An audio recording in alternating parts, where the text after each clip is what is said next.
علی بھائی اگلا سوال ہے، کیا کوئی مسلمان اپنا نام خود سے جوان ہونے کے بعد چینج کر سکتا ہے جبکہ اس کے پرانے نام میں کوئی حرج بھی نہ ہو؟ مزید یہ بھی بتا دیں کہ ایسا شخص اگر اپنی اسناد، شناختی کارڈ اور پاسپورٹ وغیرہ پر ریکارڈ کی درستگی نہ کروائے تو گناہ گار تو نہیں ہوگا؟ گناہ گار تو نہیں ہوگا، لیکن وہ نام تبدیل کیوں کرنا چاہ رہا ہے؟ اگر اس کے نام کا مطلب ٹھیک ہے، کوئی ضرورت نہیں، پھر بھی یہ اس کی اجازت ہے، وہ اپنے ماں باپ سے اختلاف رائے کرتے ہوئے اپنا نام چینج کر سکتا ہے، کیونکہ یہ نام اس کی پراپرٹی ہے، اس کے ماں باپ کی نہیں۔ ایک چیز بہرحال منع ہے، وہ بخاری مسلم میں حدیث ہے، جس نے اپنے باپ کا نام بدلا اس پہ جنت حرام ہے۔ اس پہ میرے کلپ ریکارڈڈ موجود ہے، یوٹیوب پہ کلپ ہے، ہانگ کانگ کی نیشنلٹی انجینئر محمد علی مرزا۔ میں نے ڈیٹیل سے اس ٹاپک پہ گفتگو کی ہے کہ آپ اپنے باپ کا نام نہیں بدل سکتے۔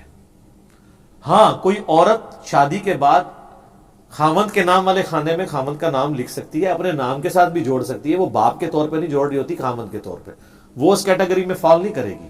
جس طرح کہ علماء عرب تو اس کو بھی اس میں ڈال دیتے ہیں۔ تو میں نے پورا جواب دیا تھا کہ یار خدا کے لیے یہ نہ گھسیٹو، وہ تو باپ کا نام ہے نہیں، اس میں لکھا ہوا ہے خاوند کا نام۔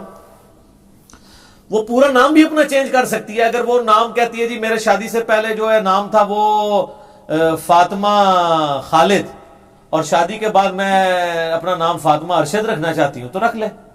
فاطمہ بھی چھوڑ کے وہ خدیجہ رکھنا چاہتی ہے، وہ بھی رکھ لے، اس کا رائٹ ہے، آپ نہیں اس کو روک سکتے۔ لیکن عموماً احادیث میں نبی علیہ السلام نام اس وقت چینج کرواتے تھے جب اس کا مطلب غلط ہوتا تھا۔ صحیح مسلم میں ایک حدیث ہے، نبی علیہ السلام کے سامنے ایک بچی لائی گئی، اس کا نام تھا آسیہ، آسیہ گناہ کرنے والی۔ تو آپ نے فرمایا کہ یہ آسیہ نہیں، اس کا نام جمیلہ رکھو، نام چینج کر دیا۔ یہ سنت ہے کہ نام کا مطلب غلط ہو تو آپ نام چینج کریں، اور اگر غلط نہ بھی ہو تب بھی آپ کی اپنی مرضی ہے۔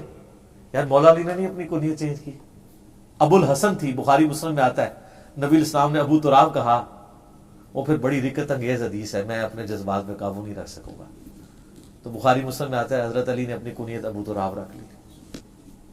حضرت ابو ہریرہ کا نام عبد الرحمن ہے، بلیاں رکھتے تھے ابو ہریرہ، نبی السلام نے پیار سے پکارا، انہوں نے اپنا نام ہی ابو ہریرہ رکھ لیا، ٹھیک ہو گیا۔ تو لوگ اس طریقے سے نام بعد میں بھی اپنا چینج آپ کر سکتے ہیں، کوئی حرج نہیں ہے۔ اور اگر نام کا مطلب غلط بنتا ہو تو پھر تو آپ کا بدرجہ اولا رائٹ ہے کہ آپ اپنا نام چینج کریں۔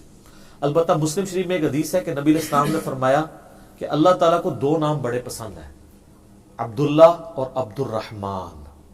اور بخاری مسلم میں حدیث ہے کہ حضرت عبداللہ ابن زبیر جب پیدا ہوئے تو ان کا نام نبی علیہ السلام نے عبداللہ رکھا تھا۔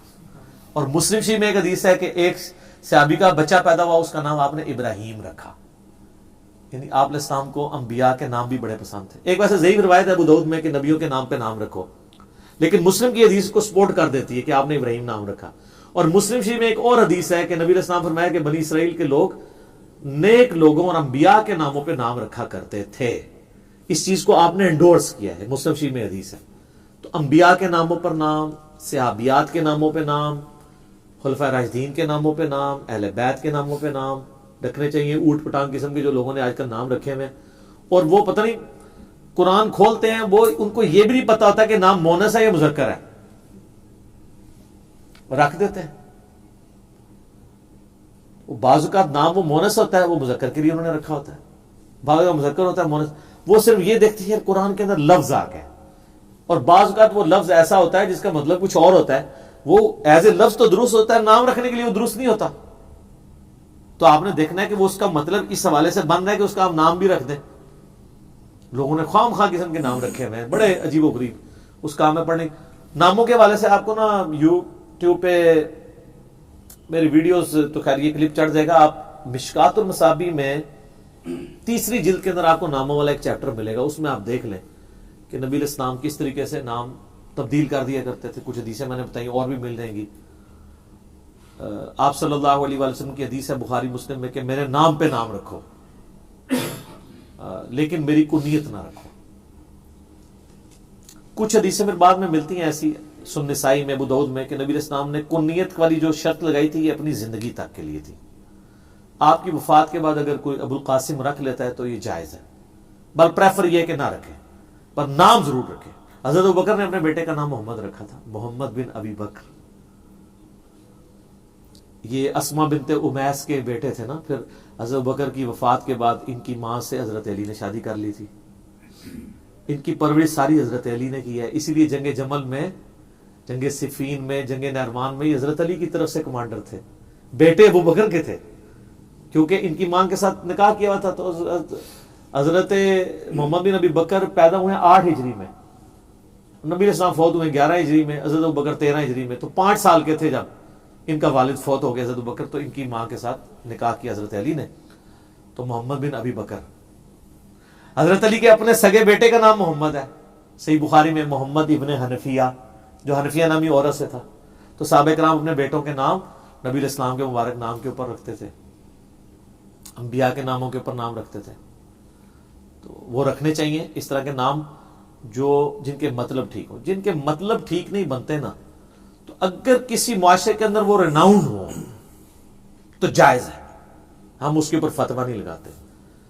لیکن بعض اوقات ایسے نام ہیں ان کا مطلب آپ کو پتہ چل جائے تو پھر نام رکھنے کا دل نہیں کرتا، اگرچہ وہ جائز ہوتا ہے اس کلچر میں. عرض کر دیں، چلے اشارتاً عرض کرتے ہیں، یہ جو معاویہ نام ہے نا، اس کا مطلب انتہائی خطرناک ہے. لیکن صحابہ کرام میں 1 درجن سے زیادہ اصحاب ہیں جن کا نام یہ ہے، اور عرب میں یہ کلچرل رکھا جاتا تھا. لیکن اگر میں آپ کو اس کا مطلب بتا دوں نا تو آپ کبھی بھول کے بھی یہ نام نہ رکھیں. لیکن میں بتاؤں گا نہیں، کیونکہ میں بتاؤں گا تو علماء وہ میرے کلپ کاٹیں گے اور کہیں گے دیکھو کیا باتیں کر رہا ہے. تو آپ اس نام کے اوپر ایک پوری بحث ہو کے، ایک بریلوی عالم ہے، انہوں نے ایک پوری کتاب لکھی ہے تفتہ زانیہ، اتنی موٹی آج کل آئی، اور علماء کے حلقوں میں زلزلے آئے ہوئے ہیں ان کی وجہ سے. اس میں انہوں نے اس نام کے اوپر بحث کی ہے، چونکہ اب وہ عربی لنگوسٹک کے ماسٹر ہیں، صرف و نحو کے ماسٹر ہیں، منطق کے امام ہیں، اور اوپر سے سب سے بڑا کہ وہ عاشق رسول ہونے کا سرٹیفکیٹ ہے کیونکہ بریلوی ہیں. بریلوی کو تو کسی سرٹیفکیٹ نہیں چاہیے ہوتا، باقی تو سارے گستاخ ہوتے ہیں. یعنی میں آپ کو جو کے طور پہ بات کر رہا ہوں. تو وہ گردیزی صاحب کراچی کے عالم ہیں، انہوں نے کتاب لکھی ہے، اس میں انہوں نے اس نام کے اوپر پوری بحث کی ہے. علماء سے پوچھ کے چلیں، آپ کو علماء ادھر ادھر کی بہت کرائیں گے، پہلے سے پوچھیں گے یہ پوچھا کس نے، مطلب نہیں بتائیں گے آپ کو، پھر ابھی کبھی آپ کو کچھ بتائیں گے، کبھی کچھ بتائیں گے، لیکن سب کو پتا ہے اس کا مطلب کیا ہے. لیکن یہ نام ریناؤنڈ تھا، آپ رکھ سکتے ہیں. لیکن میں میری ایک عقیدت ہے، میرا آپ کو پتا ہے بعض لوگ مجھ سے بڑے ناراض بھی ہوئے. میں نے جب بایزید بستامی کے نام کے اوپر اعتراض کیا تھا، میرا کوئی اعتراض کوئی علمی اعتراض نہیں تھا، نہ میں نے اس کو علمی پریزنٹ کیا، نہ اس کلپ میں نے یہ بات کی کہ یہ میرا علمی اعتراض ہے. میرا جذباتی اعتراض تھا، اور وہ جذباتی اس لیے تھا کہ میں جذباتی لوگوں کو ایڈریس کر رہا تھا. کہ ایک طرف ہمارے امام ہے امام مسلم، ان کا نام ہے ابو الحسین مسلم بن حجاج القشیری، انہوں نے اپنی کنیت ابو الحسین رکھی ہوئی ہے. 261 ہجری میں یہ فوت ہوئے ہیں. اور ایک طرف آپ صوفیاء کے امام ہیں، وہ بھی 261 ہجری میں فوت ہوئے ہیں. انہوں نے اپنی کنیت رکھی ہے ابو یزید بستامی، با یزید بستامی، ابو یزید عربی میں، وہ فارسی میں ابا کو با یزید پڑھ دیتے ہیں. اور اب ہم یہ کہتے ہیں کہ یار یہ ایسا نہیں، وہ کہتے ہیں نہیں وہ صحابہ کے نام بھی یزید تھے. ہم کہتے ہیں بالکل، لیکن ہمارا یہ سوال ہے کہ آپ جس بندے کے نام کے ساتھ بایزید لگا رہے ہیں نا، وہ بندہ کوئی عام بندہ نہیں ہے. اس کا یہ دعویٰ ہے کہ میں مرید ہوں امام جعفر الصادق کا. سلسلہ نقشبندیہ میں نا وہ کہتے ہیں ان کے مرید ہیں، اور مرید بھی وہ کہتے ہیں قبر پہ روحانی طریقے سے، فزیکلی نہیں. یار امام جعفر کے ماننے والے ہم لوگ آج اپنی کنیت بایزید رکھنے کے لیے تیار نہیں ہیں، اور جو کہتا ہے میں ڈائریکٹ مرید ہوں اس نے بایزید کیوں کنیت رکھی ہے، یہ ان لاجیکل ہے. تو میں نے ایک جذباتی اعتراض کیا تھا. ظاہر ہے میں جذباتی پبلک کو جب اٹیک کروں گا پھر اس کی ہی ڈاکٹرائن میں کروں گا، کیونکہ انہوں نے یزید کے مسئلے پہ ساروں کو آگے لگایا ہوا تھا. اب سر ہم نے یزید کے مسئلے میں ان کو بھی آگے لگا دیا کہ نہ یہاں بیٹھے اہل بیت کے دفاع کرنے. اور میں آپ کو بتاؤں آج سے تقریباً 6-7 سال پہلے کی بات ہے، میرا 5B پرمنٹ کا جو پہلے والا ورژن تھا نا 50 حدیثوں والا آیا تھا. تو مجھے ایک کشمیر سے بھائی ملنے آئے، ان کو میں نے گفٹ کیا. تو پھر کچھ عرصے بعد مجھے ملنے آئے, مجھے کہتے ہیں جی اس پمفلٹ کا میں آپ کو اس پمفلٹ کی کرامت بتاؤں. کہ جی بتائیں. وہ کہتے ہیں ہمارے ایک بھائی تھے, انہوں نے کشمیر میں ایک مسجد بنوائی ہوئی تھی, اس مسجد کا نام انہوں نے رکھا تھا مسجد معاویہ ابن ابی سفیان رضی اللہ تعالی عنہما. تو کہتے ہیں جب انہوں نے یہ پمفلٹ پڑھا نا, واقعہ کربلا والا, اب تو 200 حدیث والا ہے, اس وقت 50 والا تھا, تو حالانکہ وہ دیوبندی تھے, انہوں نے کہا میں اپنی مسجد کا نام چینج کروں گا. اچھا اس پمفلٹ میں نے معاویہ نام کا مطلب نہیں لکھا, ہو سکتا ہے آپ پمفلٹ میں تلاش کریں, انہوں نے دوسری وجہ سے چینج کیا. تو کہتے ہیں انہوں نے اب اپنی مسجد کا نام رکھ دیا مسجد علی ابن ابی طالب. ٹھیک ہے, میں نے کہا بالکل ٹھیک ہے, اور ہونا بھی یہی چاہیے. خلفاء راشدین کے ناموں میں مسجدوں کے نام رکھیں یار, ڈسپیوٹڈ پرسنالٹیز کو نہ بیچ میں لے کے, اس سے پھر ایشوز کھڑے ہوتے ہیں, دل دکھتے ہیں. آپ کیوں, ان کے لیے اتنا ہی کافی ہے کہ ہم ان کے بارے میں گالی گلوچ نہیں کرتے, ان پہ لعنت کے قائل نہیں ہیں, ان کو منافق کہنے کے قائل نہیں ہیں, ان کے صحابی ہونے کا احترام کر کے رضی اللہ عنہ بھی کہتے ہیں. باقی جو کچھ انہوں نے امت کے ساتھ کیا اور جو اہل بیت کے ساتھ کیا, اس کا ہم دفاع نہیں کر سکتے, اس کی وجہ سے ہمارا دل دکھتا ہے. وہ تو نبی علیہ السلام کا دل دکھتا ہے. بخاری شریف میں حدیث ہے قتل حمزہ والے چیپٹر میں, آپ کھول کے دیکھ لیں حدیث, تو 4072, یہ مجھے زبانی نمبر یاد رہ گیا, کئی بار بیان کیا. فتح مکہ پہ آپ کو پتہ ہے واشی کو بھی جب موت نظر آئی تو حضرت بلال حبشی نے اس کو سفارش کروا کے پیش کیا. آپ نے بلایا واشی کو, انہوں نے سفارش کی کہ آپ اس کو معاف کر دیں, قاتل حمزہ کو, حضور کے چچا اور حضور کے دودھ شریک بھائی اور حضور کے بیسٹ فرینڈ. اور میرا یہ دعویٰ ہے کہ اگر حضور کی وفات کے وقت امیر حمزہ زندہ ہوتے تو پہلے خلیفہ وہ بنتے. کیوں؟ حضور کی زندگی میں وہ لیڈر تھے. غزوہ بدر کو کس نے لیڈ کیا ہے؟ ابو بکر, عمر, عثمان و علی نے یا حمزہ نے؟ غزوہ احد کو کس نے لیڈ کیا ہے؟ سیدنا حمزہ نے. آپ نے بلایا واشی کو, واشی یا رسول اللہ, قاتل حمزہ یا رسول اللہ, واشی تیرا اسلام قبول ہے, کیا تو ایسا کر سکتا ہے کہ تو مجھے اپنی شکل نہ دکھانا؟ یہ وہ شخص کہہ رہا ہے جو حریص علیکم بالمؤمنین رؤوف الرحیم ہے, جس سے زیادہ اپنے نفس پہ کو قابو نہیں رکھ سکتا, جس سے زیادہ صابر کوئی نہیں ہے. لیکن اس کو بھی اپنے چچا کی وفات کے 5 سال کے بعد, 3 ہجری میں چچا شہید ہوا ہے, یہ 8 ہجری کا واقعہ کم از کم, اگر فوراً فتح مکہ کے بعد بھی آ گیا ہو, 5 سال کے بعد بھی اپنے چچا کی یاد ایسی ستا رہی ہے کہ وہ اس کے قاتل کو کہہ رہا ہے کہ تجھے معاف تو کر دیا لیکن میرے سامنے نہیں آنا تو نے. پوری زندگی حضرت واشی رضی اللہ تعالیٰ عنہ حضور کے سامنے نہیں آئے. یہ لہذا بات ہے, اللہ نے پھر ان کو مسیلمہ کذاب کے قتل کی فضیلت بھی عطا فرما دی تاکہ اللہ تعالیٰ اس کے بدلے میں ان کو قیامت والے دن وہ والی معاملات معاف کر دیں. اور ویسے وہ تو اسلام لانے سے ویسے ہی معاف ہو جاتے ہیں, لیکن ظاہر ایک جو جس کو کہتے ہیں نا گلٹ تو رہتا ہے نا سر, ان کو بھی رہا پوری زندگی. اور اسی بخاری کے حدیث میں آتے ہیں, وہ کہتے ہیں افسوس میں نے اسلام کے بہترین شخص کو قتل کیا تھا, اور اللہ سے میں امید کرتا ہوں کہ میں نے اسلام کے بدترین دشمن کو بھی میں نے ہی مارا ہے, مسیلمہ کذاب کو. اللہ تعالیٰ اس کی وجہ سے میرے لیے معاملات سیدھا کر دے گا. تو نبی اسلام کو تو کسی نے نہیں کہا کہ جو ہے وہ سوگ 3 دن سے زیادہ نہیں ہوتا. تو حمزہ تو 5 سال پہلے فوت ہو گئے تھے, آپ سوگ لیے بیٹھے ہوئے. وہ سوگ نہیں تھا, وہ غم تھا. اسی میں کہتا ہوں سوگ حسین اور چیز ہے اور غم حسین اور چیز ہے. غم حسین نہیں کوئی ختم کر سکتا. میرا ایک معصومانہ سوال ہے, کسی شخص کو اپنے چچا یا بھائی سے زیادہ محبت ہوتی ہے یا اپنے اولاد اور اولاد میں بھی نواسے نواسیاں اور پوتے پوتیوں سے زیادہ محبت ہوتی ہے؟ تو حضور ان لوگوں کی شکلیں نہ دیکھیں جنہوں نے چچا کو مارا ہوا ہے, اگرچہ ان کو معاف بھی کر دیا ہے, اور جنہوں نے اولاد پوری ذبح کر دی ہے, آپ ان کے جھوٹے وکیل بنے, ان کے ناموں پہ کانفرنسز کرائیں. آج تک تو سنیوں نے صرف یہی کہا تھا کہ یار یہ صحابی ہے, چھوڑ دو, لعنت نہ کرو, برا نہ کہو, اللہ کا معاملہ اس کے سپرد. آپ لوگ کانفرنسز کرواتے ہیں اور پھر ہمیں کہتے ہیں یہ کیوں بول رہے ہیں بھئی, جب آپ نے فضائل معاویہ کانفرنسز شروع کی ہیں تو پھر 5B بھی آ گئے. کہتے ہیں یہ کہاں سے آیا, یہ ادھر سے ہی آیا. جب آپ نیریٹو کھڑا کریں گے تو کاؤنٹر نیریٹو کھڑا ہوگا. یاد رکھیے گا, اہل بیت کے ماننے والے مر نہیں گئے ہیں. ان لوگوں کو تو آج جگہ جمل صفین نہروان نہیں سمجھ آ رہی ہے. حضرت علی کے زمانے میں ہوتے تو انہوں نے کیا کرنا تھا. آج تو یہ کہہ سکتے ہیں نا, ہمیں حدیثیں مل گئی ہیں کہ عمار کو باغی جماعت قتل کرے گی, عمار ان کو اللہ کی طرف بلائے گا, وہ جماعت دوزخ کی طرف بلائے گی. صحیح بخاری 2812 انٹرنیشنل نمبر کے مطابق. آج بھی ان سے پوچھ لینا آپ حضرت علی کے زمانے میں ہوتے ہیں تو حضرت علی کے ساتھی ہوتے ہیں یا مخالفین علی کے, تو یہ کہیں گے ہم نیوٹرل رہتے ہیں. ان کو تو نیوٹرل رہنا ہی بنتا ہے, ان کو تو پتا چل گیا کہ اسلام کے ساتھ کیا ہوا ہے, اور جو اس کا ایفیکٹ 1500 سال میں ہم نے 1400 سال میں بھوگتا ہے وہ بھی سامنے ہے. تو جن کو سمجھ آنی تھی وہ اس وقت ہی سمجھ آ گئی عمار ابن یاسر کو, اور جن کو نہیں سمجھ آنی ان کو آج بھی نہیں سمجھ آنی, لال رومال والوں کو. بس انہوں نے زیادہ نہ کرائے.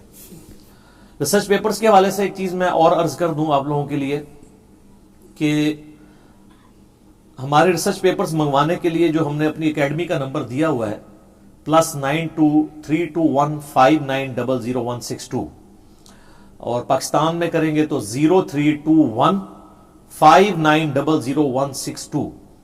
یہ ہماری جو اکیڈمی کا نمبر ہے اس کے کھلنے کی ٹائمنگ ہے صبح 9 سے لے کر شام 5 بجے تک, جو آفس ٹائمنگ ہے. اس کے علاوہ اگر کرٹسی میں کوئی کھول لے ہماری اکیڈمی میں سے کوئی بندہ, وہ علیحدہ بات ہے. آفیشیل ٹائمنگ یہ ہے, اور ظاہر ہے اس میں 2 نمازیں آتی ہیں, زور کی نماز بھی اور عصر کی نماز, اس کا وقفہ بھی ہوگا. اگر فون بند ملے تو پریشان ہونے کی ضرورت نہیں ہے.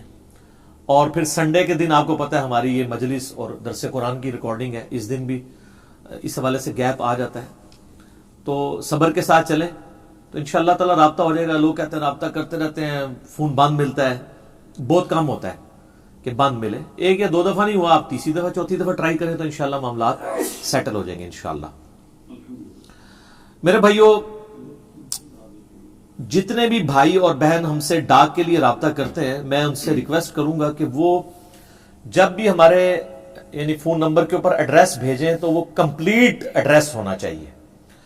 کمپلیٹ ایڈریس کا مطلب یہ ہے کہ آپ ٹیکسٹ کرنے سے پہلے اللہ کا نام لے کے اسے خود بھی پڑھ دیا کریں کہ کیا میں نے اس میں مکان نمبر لکھا ہے. بعض ہمیں ایڈریس ایسے ملتے ہیں سب کچھ لکھا ہے, اینڈ پہ سٹی کا نیم لکھنا بھول جاتے ہیں.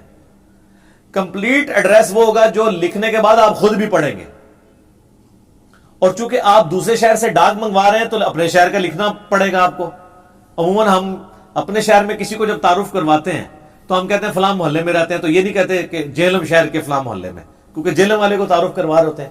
ڈاک میں تو آپ کو بتانا پڑے گا یہ ڈاک کہاں سے آ رہی ہے. لاہور سے منگوائی ہے آپ نے, سندھ سے کسی رورل ایریا سے منگوائی ہے, کے پی سے منگوائی ہے, بلوچستان سے منگوائی ہے, یہ آپ کو بتانا پڑے گا. اور یہ جو ایڈریس آپ لکھیں اس میں کوشش کیا کریں کہ ایڈریس میں جو آپ کے گھر کے پاس کوئی مشہور جگہ ہے جس کو سب لوگ جانتے ہوں, تاکہ اگر کوئی بالکل تھکا ہوا ڈاکیا بھی آئے نا وہ بھی ڈھونڈ لے وہ جگہ. آپ کے گھر کے قریب کوئی ایسی مسجد ہوگی, آپ کے گھر کے قریب کوئی اسکول یا کالج ایسا ہو سکتا ہے, کوئی بیکری ایسی ہو سکتی ہے, کوئی چوک ایسا ہو سکتا ہے جس کو آپ مینشن کر سکتے ہیں. تو اس سے پھر فوراً لوگ گائیڈ ہو جاتے ہیں کہ اچھا فلاں جگہ یہ ڈاک جانی ہے. بعض اوقات مکان نمبر نہیں ہوتے, تو اس طرح کی چیزوں سے جلدی ڈاک وہاں پہنچ جاتی ہے. تو ڈاک کا ایڈریس لکھتے ہوئے ذرا خود بھی پڑھ لیا کریں کہ میں کیا چیز لکھ کے بھیج رہا ہوں, تاکہ اس کے اندر کوئی چیز سکپ نہ ہو جائے. اور پھر یہ ڈاک کے لیے جو آپ لوگ فون کر رہے ہوتے ہیں اس میں بار بار ہمارے بھائیوں سے ضد کر رہے ہوتے ہیں, جی علی بھائی سے بات کروائیں. بھائی علی بھائی سے آپ کو اتنا شوق ہے بات کرنے کا, تو آپ ذرا یہ امیجن کریں کہ ایک شخص لاکھوں بندوں سے فون پہ کیسے بات کر سکتا ہے. آپ اگر ہماری اکیڈمی میں آ جائیں نا اور آپ ذرا فون پہ جو کالز آ رہی ہیں نا اس کو کاؤنٹ کرنا چاہیں تو آپ کو اندازہ ہو جائے گا کہ ایک کال کے دوران بھی دوسری کال آ رہی ہوتی ہے, کم از کم تیسری چوتھی. ٹیلی فون ایکسچینج جس طرح بنی ہوئی ہوتی ہے نا, یہ ہمارا یہ موبائل نمبر ویسے بنا ہوتا ہے. تو ہم فون وہ سن نہیں پاتے. میرے ساتھ بات کروانا تو دور کی بات ہے, اور دوسرا یہ کروا بھی دے تو میں کتنے لوگوں سے بات کروں گا. مشورہ تو بڑا کہتے ہیں جی جو اخلاقیات دیکھیں. آپ ذرا مجھے بتائیں, آپ کیا 8 گھنٹے روزانہ لوگوں سے باتیں کر سکتے ہیں؟ تو آپ مجھے کیوں اس طرح کے مشورے دیتے ہیں, جبکہ میں نے دین کے کام کے اعتبار سے کئی ایک پلاننگز کرنی ہوتی ہیں, کئی چیزیں میں نے تیار کرنی ہوتی ہیں. میں وہ سارے کام چھوڑ کے فون سنوں؟ اور اگر آپ کو اتنی میرے ساتھ اس حوالے سے عقیدت ہے, عقیدت تو خیر بہت ثقیل ورڈ ہو جائے گا, محبت ہے, تو آپ سنڈے والے دن تشریف لے آئیں. اللہ کا شکر ہے 10 سال آلموسٹ ہونے کو آئے ہیں, کبھی یہاں پہ ناغا نہیں ہوا. گرمی سردی بارش خوشی غمی ہر اعتبار سے مجلس ہوتی ہے, درس قرآن ہوتا ہے. 35 بندے ہیں تب بھی آتا ہے, 135 ہو تب بھی ہوتا ہے. تو آپ بے فکر ہو کے آ جائیں, نمبر پہ کال کر لیں, ایڈریس منگوا لیں. ویسے ہماری ویب سائٹ اہلسنتپاک.com کے ٹاپ پہ بڑا آسان سا ایڈریس لکھا ہوا ہے، قرآن و سنت ریسرچ اکیڈمی، بالمقابل صدر تھانہ، جو آج کل تھوڑا شفٹ ہوا ہے اس کے سے لوگ ذلیل بھی ہو رہے ہوتے ہیں بعض اوقات، تو اس لیے ہم نے اب جو ہمارے ایڈریس میں بھی لکھا ہوتا ہے نزد اسٹینڈرڈ میڈیکل سٹور تحصیل روڈ. اسٹینڈرڈ میڈیکل سٹور ایک ایسا میڈیکل سٹور ہے جو ہم جیلم کے سارے لوگ جانتے ہیں. تحصیل روڈ بھی مشہور جگہ ہے، تو آپ آئیں. ویسے گوگل حافظہ اللہ پہ آپ جا کے لکھیں نا تو وہ بھی آپ کو بتا دے گا. بولے نا انجینئر محمد علی مرزا اکیڈمی تو وہ آپ کو پورا نقشہ بتا دے گا. ہماری ویب سائٹ میں کانٹیکٹ اس میں چلے جائیں، گوگل میپ رکھا ہوا ہے. آپ کے جو گاڑیوں میں میپس فٹ ہے وہ بھی آپ کو لے آئیں گے، کوئی مسئلہ ہی نہیں ہے. 2 کلومیٹر کے سرکمفرنس کے اندر آلموسٹ ریڈیس کے اندر یہ ہمارا پورا شہر جیلم ہے. پہنچنا کوئی مشکل نہیں ہے.